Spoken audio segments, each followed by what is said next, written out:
अस्सलाम वालेकुम वीवर्स, कैसे हैं आप।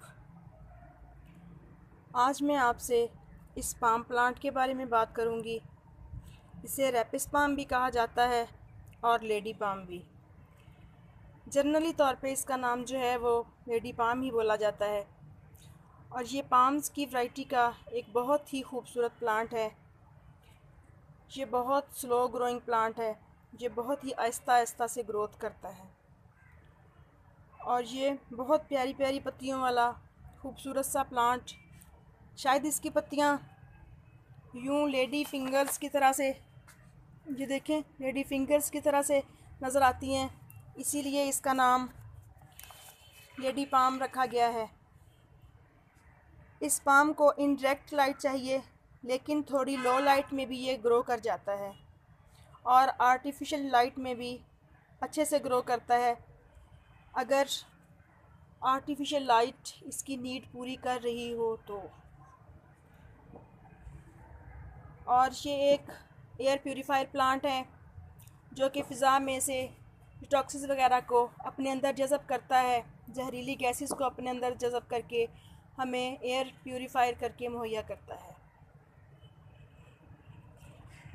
तो इस प्लांट को भी दूसरे प्लांट्स की तरह वेल ड्रेन सॉइल चाहिए, बट बहुत ज़्यादा नहीं, क्योंकि इसकी मिट्टी ऐसी होनी चाहिए कि जिसमें थोड़ा टाइम पानी रुके, क्योंकि इसकी रूट्स गमले में निचले हिस्से में फैली होती हैं। तो ऐसा ना हो कि मिट्टी ऐसी हो कि बस ऊपर से 2-3 इंच मिट्टी गीली हो और बाकी रूट्स वगैरह नीचे से खुश्क रह जाएं। तो इस कंडीशन में इसकी पत्तियां पीली होने लग जाएंगी और आहिस्ता आहिस्ता प्लांट डेड होना शुरू हो जाएगा। और यही सेम कंडीशन ओवर वाटरिंग की सूरत में भी इस प्लांट के साथ होती है, क्योंकि ओवर वाटरिंग से जब प्लांट सूखना शुरू हो जाता है तो ये जो इसकी नीचे स्टेम होती है ये रूट रॉट का शिकार हो जाती है और प्लांट ख़त्म हो जाता है। और इस पाम की एक चीज़ होती है, ये जो इसकी स्टेम है, ये वाली, ये देखें, ये ऐसे जैसे इसके ऊपर जाला सा बना होता है, कोई नेट लपेटी हुई है या पटसन की बोरी इसके गिर्द लपेटी हुई है। ये इस प्लांट का एक ख़ास फीचर होता है जो कि बहुत खूबसूरत दिखाई देता है।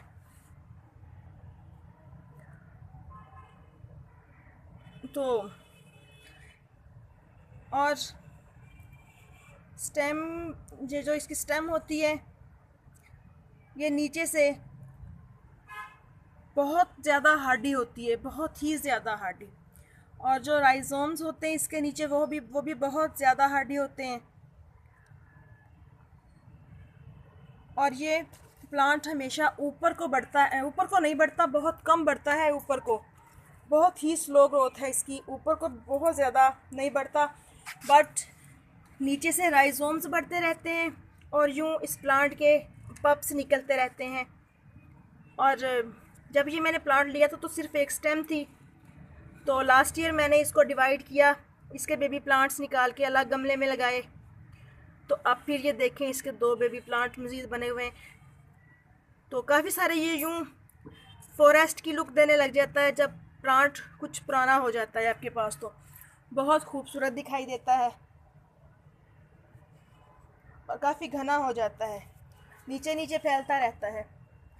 और अगर इसकी प्रोपगेशन की बात की जाए तो वो भी यूं ही प्लांट को मदर प्लांट से अलग करके यूं किसी तेज़ धार आले से आप इसको अलग कर सकते हैं, क्योंकि बहुत ज़्यादा हार्डी होता है। तो आप अलग गमले में लगा दें तो आपके पास 2 प्लांट हो जाएंगे और यूं इसकी जर्मिनेशन हो जाएगी। और सीड से ग्रो तो किया जाता है इसको, बट साइंटिफिक तरीक़ों के साथ, जो कि आम देखने में नहीं मिल आता। और जैसे ये देखें, इसकी हर स्टेम के ऊपर यूं नई पत्ती निकल रही है,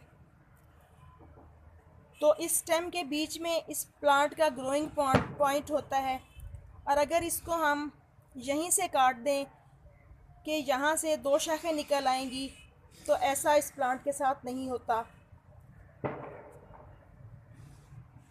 और मज़ीद ग्रोथ इसकी नहीं बढ़ सकती यहाँ से।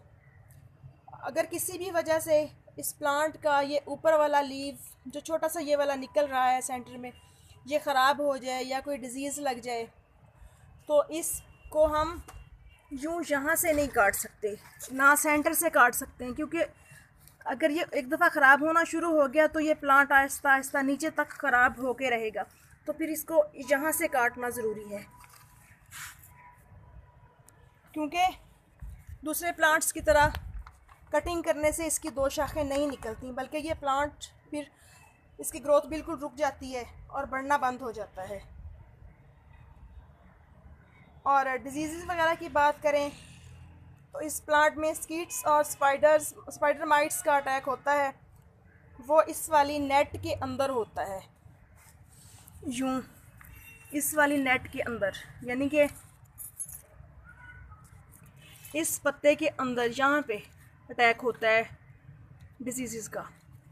तो उसको कवर करना भी थोड़ा मुश्किल हो जाता है, क्योंकि उस पत्ते को फिर यूँ हटा के यूँ करके हटा के इनके अंदर दवाई डालना पड़ती है, स्प्रे वगैरह करना पड़ता है, जो कि काफ़ी मुश्किल प्रोसीजर हो जाता है।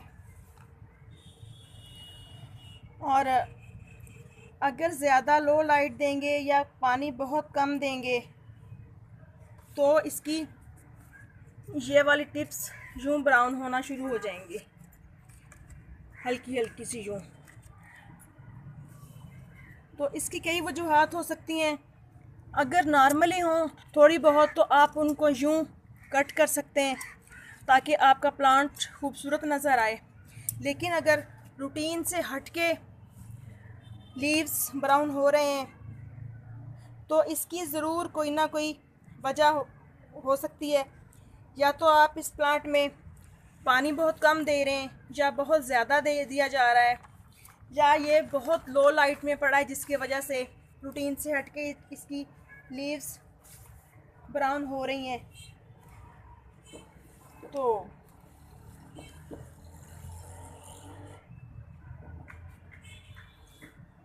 और इसको आप यूँ भी जज कर सकते हैं कि अगर प्लांट के लीव्स का कलर डार्क ब्राउन है तो समझें कि आपका प्लांट काफ़ी हेल्दी है और ठीक चल रहा है। जैसे मेरा प्लांट काफ़ी डार्क ग्रीन शेप में है, कलर में है। तो अगर लाइट ग्रीन आ रहा है, कलर बहुत ज़्यादा लाइट हो रहे हैं, तो फिर आपके प्लांट में नाइट्रोजन की कमी हो रही है और फूड की ज़रूरत है आपके पौधे को।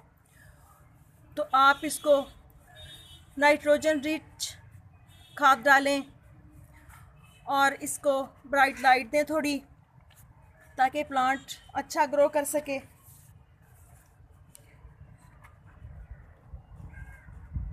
क्योंकि ये एक इंडिकेशन होता है पौधे में कलर लाइट होना शुरू हो जाता है कि इस प्लांट में खाद खुराक की कमी हो रही है। तो आई होप कि आपको मेरी इस प्लांट के मुतालिक इंफॉर्मेशन पसंद आएंगी। अगर पसंद आए तो लाइक और शेयर ज़रूर कीजिएगा और मेरे चैनल को सब्सक्राइब कीजिएगा। ओके फ्रेंड्स, अल्लाह हाफिज़।